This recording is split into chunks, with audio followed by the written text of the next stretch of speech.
what I want to talk with you about is holding China to account. Virginia Governor Glenn Youngkin joined me yesterday on Sunday Morning Futures to discuss the tactics that Communist China uses to gain access to America's supply chain and its intelligence, and what the U.S. is not doing about it. Watch this.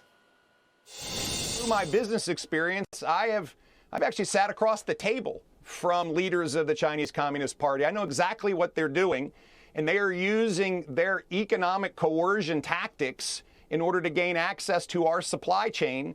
And that's exactly what they did to General Motors back in 2016 when they demanded General Motors dump Korean battery manufacturer supplier in China and replace it with CATL, this Chinese manufacturer. So, Gordon, what we've learned about CATL since that interview is that Hunter Biden was investing in CATL and has ties to this Chinese company. Again, more, evidence of influence peddling and the Biden family getting involved in Chinese Communist Party-controlled companies as it tries to undermine American business. Your thoughts? Well, China uses every point of contact with the United States to destroy our society. And of course, business is one of those primary contacts. And we just need to cut those ties, because there's no way you can manage China on something like this. And especially with this big CATL investment with Ford, Governor Youngkin, to his great credit, said, no, I'm not allowing Ford in Virginia as long as it has that China connection. So this plant will be built in Detroit instead.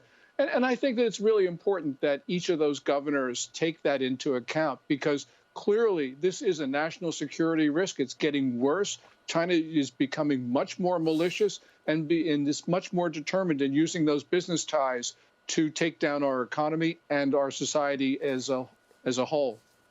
And, you see the behavior ongoing. I mean, if you go against the narrative of the Chinese Communist Party, you may get disappeared.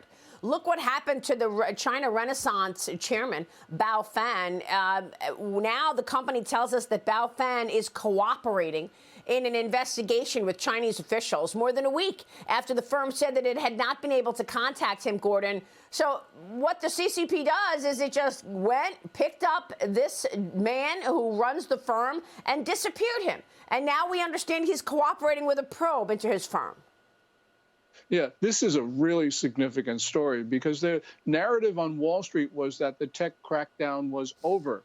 No, it's not, because Bao Fan is actually at the center of many of China's tech deals because he financed them, or he arranged the financing.